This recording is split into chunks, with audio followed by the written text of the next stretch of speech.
قُلِ ادْعُوا الَّذِينَ زَعَمْتُمْ، اے نبی آپ کہہ دیجئے ان سے کہ پکارو ان لوگوں کو جن کا تم گمان کرتے ہو اللہ کے علاوہ، چاہے تم صبح سے شام پوری زندگی ان کو پکارو، مورتیوں کو، ایک بار بھی یہ نہیں بولیں گے کہ ہم حاضر ہیں۔ اللہ کہہ رہے ہیں لا یملکون مثقال ذرہ فی السماوات ولا فی الارض، زمین آسمان میں ذرہ برابر بھی ایسی کوئی چیز نہیں جس کے وہ مالک ہوں۔ جن کو یہ معبود بناتے ہیں، جن پتھروں کی پوجا کرتے ہیں، وہ ذرہ برابر چیز کے مالک بھی نہیں، تو کیا دے سکتے ہیں پھر؟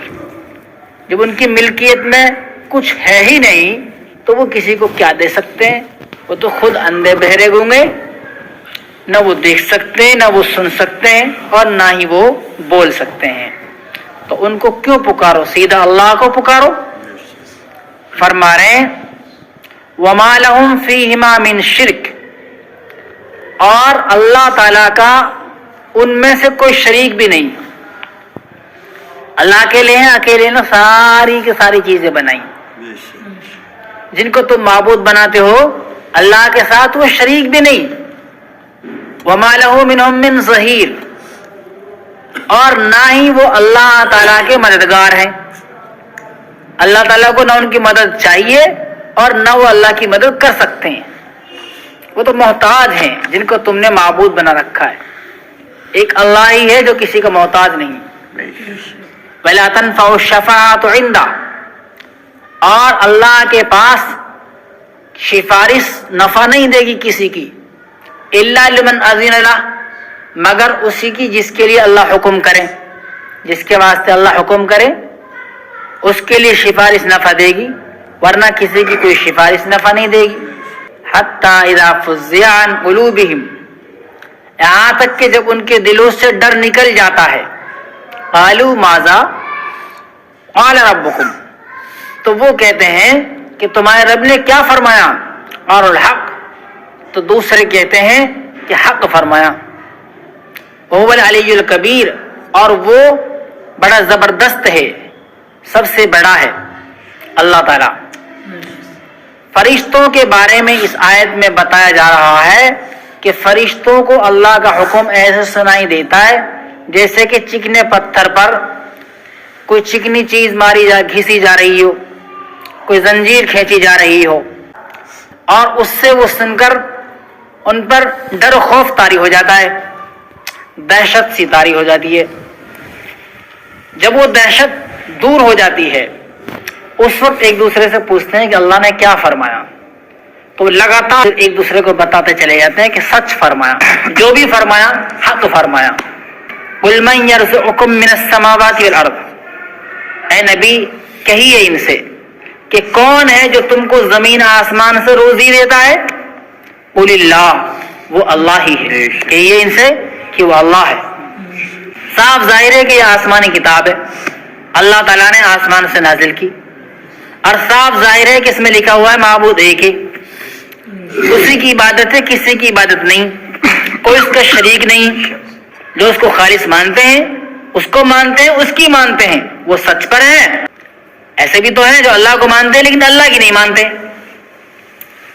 تو وہ حق پر نہیں، گمراہی پر ہیں۔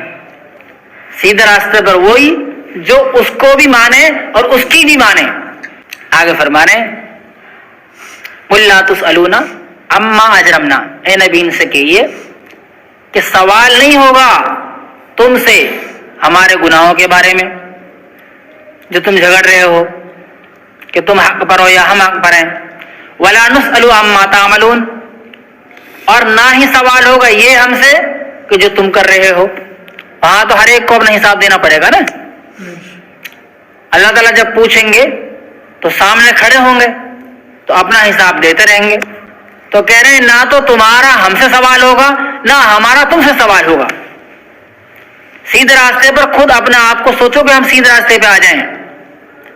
دوسرے کے پیچھے لگ کر اپنی زندگی اپنی آخرت کو خراب کرنا بڑی بیوقوفی ہے۔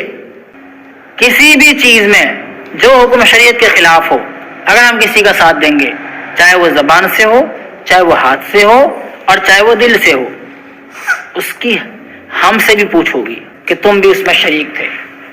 اس لیے آدمی کو اپنی آخرت خراب نہ کرنی چاہیے کسی کے پیچھے لگ کے۔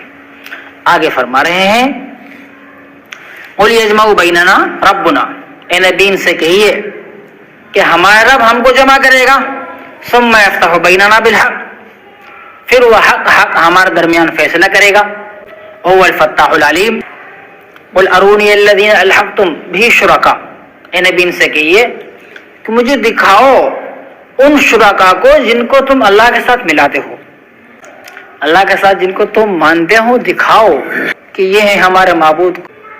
کلا، ہرگز نہیں دکھا سکتے، ہے ہی نہیں کوئی، کیا دکھائیں گے، جھوٹے بنا رکھے ہیں۔ بل هو اللہ العزیز الحکیم، بلکہ اللہ وہ ہے جو زبردست ہے، حکمت والا ہے۔ وما ارسلناک الا کافۃ للناس بشیرا ونذیرا، اور ہم نے آپ کو لوگوں کے پاس پورے طریقے سے بھیجا، خوشخبری دینے والا اور ڈرانے والا۔ بشیر کہتے ہیں خوشخبری دینے والے کو، نذیر کہتے ہیں ڈرانے والے کو۔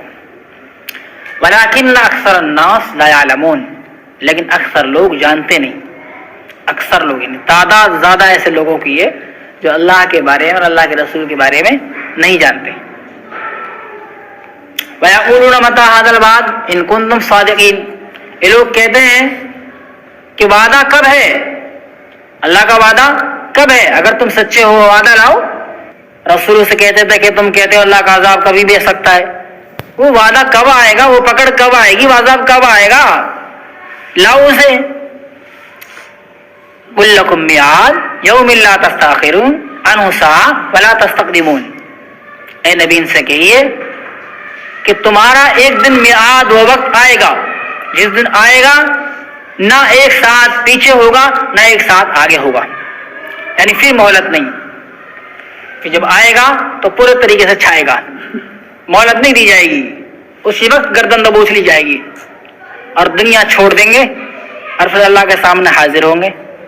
آج ہمارا نام زندوں میں ہے، بہت جلد ہمارا نام مرحومین میں ہونے والا ہے۔ مرحوم فلاں صاحب، ابھی مرحوم لگاتے ہیں جو چلے گئے، اور کہ ہم کیا بڑی خوشی سے لگاتے ہیں، تھوڑے بھی رنج نہیں ہوتا۔ جب کسی کے لیے مرحوم لگائے نا، اس وقت اپنی طرف بھی دیکھنا چاہیے کہ بہت جلد ان میں ہمارا نام آنے والا ہے۔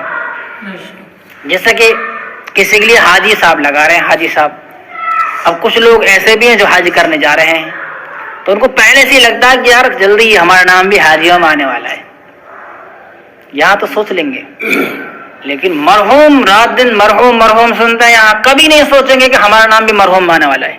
اوہو، کتنا دھوکے میں ڈال رکھا ہے ہمیں شیطان نے۔ حالانکہ ایک مرتبہ جب مرحوم میں نام آئے گا تو پھر ہمیشہ مرحوم میں ہی آئے گا، کبھی نہیں آ سکتے واپس۔ اور وہ کب آ جائے اللہ نے یہ بتایا بھی نہیں، یہ بھی اللہ کی بڑی حکمت ہے۔ اگر اللہ بتا دیتے پریشانی یہ ہوتی کہ جیسے جیسے اس کی موت کا وقت قریب آتا تو وہ سب کو پریشان کر کے رکھتا، روتا، رات دن خود بھی روتا اور جو گھر میں اور رہتے ہیں ان کو بھی رلاتا۔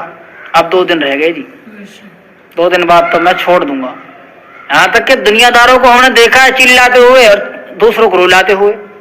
جب وہ مرتے ہیں دنیا سے، جب ان کو لگتا ہے کہ ہاں ہم چھوڑ کے جا رہے ہیں، تو وہ اتنا چلاتے ہیں، اتنا چلاتے ہیں، ان کو سب چیز یاد آتی ہے کہ یار کیسے کیسے جوڑا تھا، کیسے مکانات ہیں۔ غریب آدمی آسانی سے چلا جائے گا، لیکن امیر آدمی آخر میں جب وہ بیمار ہوتا ہے، جب اسے لگتا ہے کوئی آس نہیں ہوتی، اسے لگتا ہے کہ اب بس ڈاکٹروں نے جواب دے دیا، اس کو پر جو گزرتی ہے اسی کو پتا ہے بھائی۔ جی یہ دنیا ایسی ہے، اس لیے دنیا سے تعلق کم ہونا چاہیے، شروع سے ہی کم رکھو۔ اپنا آخرت کا گھر جو دائمی ہمیشہ ہے، ہمیشہ کے گھر قبر، اس کو سامنے رکھو کہ وہ سامنے ہی ہے۔ اللہ میں توفیق عطا فرمائے۔